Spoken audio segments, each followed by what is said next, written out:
What exactly is a well-paced story? Why does it feel like some stories take an age to actually get started? I'm looking at you, Tokyo Ghoul. And others seem to take off with their legs, wheels, and other motion-based appendages running. Attack on Titan seems to be in the latter category for me. The first volume seems to move at such a fast pace that it was hard for me to even get a sense of what was really happening. But is that a bad thing though? I think when we look at the reason for the near breakneck pace that the series was going through at the time, it kind of makes sense. These opening chapters are meant to show us how, in just one single day, Eren, Mikasa, and Armin all lost their homes. Given that, it makes sense why the pace seems to move so fast, because from the perspective of our characters, namely Eren, everything did move and happen so fast. Let's run through the events of the first volume real quick. We're given a short glimpse into the duties of those who are a part of the Survey Corps. At this point in time, however, the reader doesn't really know who or what the Survey Corps even is. As far as the audience is concerned, it seems as though a bunch of guys on horses are just harassing some naked giant out in the forest.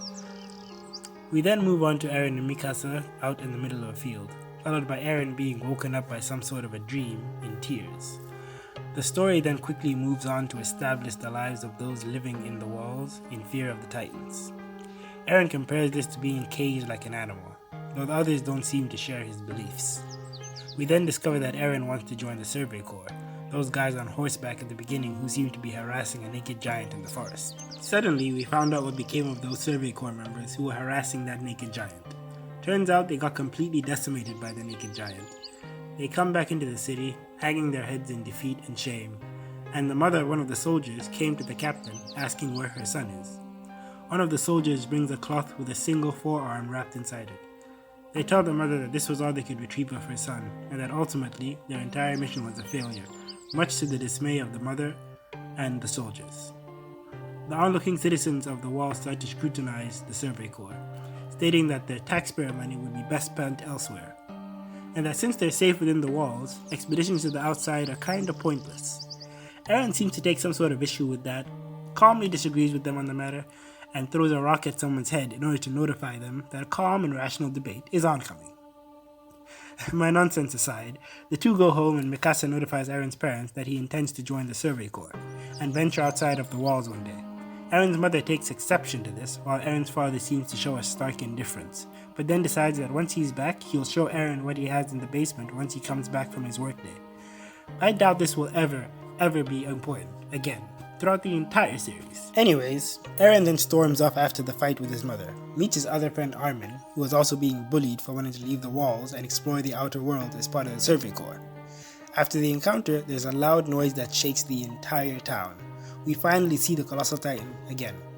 It appears from seemingly nowhere and is larger than the 50-foot wall surrounding the towns. With one quick soccer kick, it breaks down the wall and debris goes flying all over. Eren and Mikasa run back to their house only to find it destroyed by a large rock, with Eren's mother trapped underneath the rubble. She yells at them to leave as the Titans are now entering the town and decimating the people within the walls. Mr. Hannes, one of the soldiers in charge of guarding the wall, comes along, ready to fight a Titan that was walking towards Eren, Mikasa, and his mother, only to take one look at its face, turn around, grab Eren and Mikasa, and hightail it out of there. Eren's mother is then eaten by the Titan. The traumatic event causes Eren to swear that he will take revenge for the Titans for this transgression against them. We then get a time skip where Eren, Mikasa, Armin, and some other students have now graduated and have become proper soldiers, who will now decide which branch of the military they wish to join. Eren has another scuffle with one of the other students, Jean, about joining the Survey Corps, as it seems that even the students who survived the prior attack also find the Survey Corps to be practically suicide. Eventually, all the students get posted out onto the nearest wall, in order to aid with the effort to rebuild and eventually retake the lands occupied by the Titans. Eren looks on from atop the wall in optimism, feeling that humanity can win this war. Suddenly, the Colossal Titan appears once again. This guy was just here in the last chapter, and now he's here again. Do you see what I mean by the story seems to be moving quite fast? The Colossal Titan seems to be the prime antagonistic force in this story, and he showed up twice in 2 chapters, which is much different than most other anime or manga. But anyways, The Colossal Titan once again destroys the wall and then disappears, exactly like before. The new recruits are now told that they have to fight off the oncoming waves of Titans as their first official assignment. Mikasa is, unfortunately, separated from Eren and Armin, as she is the most skilled fighter amongst their group and is to protect the citizens attempting to evacuate. Eren and Armin, along with some of their other colleagues, then run off in order to fight off the oncoming invasions. Before they begin, they start betting to see who will be able to kill most Titans in their first encounter. Which seems like a quite immature thing to do, but then again, remember, they are teenagers at this point.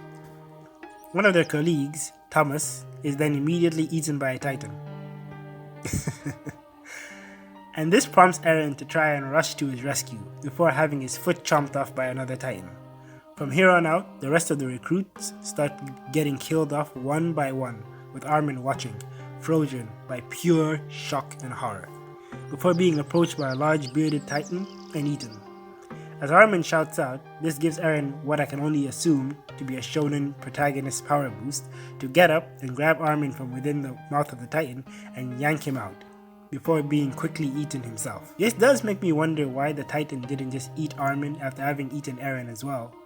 However, I'll let that slide. So, as we can see, we went from being introduced to this world, establishing the threat, preparing our characters for said threat, and then having them lose to said threat, all within 4 chapters. However, when we look at this story from Eren's perspective, it makes sense that everything is moving so fast. He's singular in his focus and in his goal. In one day, his entire world was shaken apart, and he could not let it stand so easily. My only complaint here would be that we never got to see him actually training to become a competent Titan Slayer, like we did in the anime. The anime gives us a training sequence, which does help to build up the story and the inevitable confrontation. But that's neither here or there. The fast pace of this story works to its favor. The lack of time to process things is what helps it feel as hopeless for you as it does for the characters within it.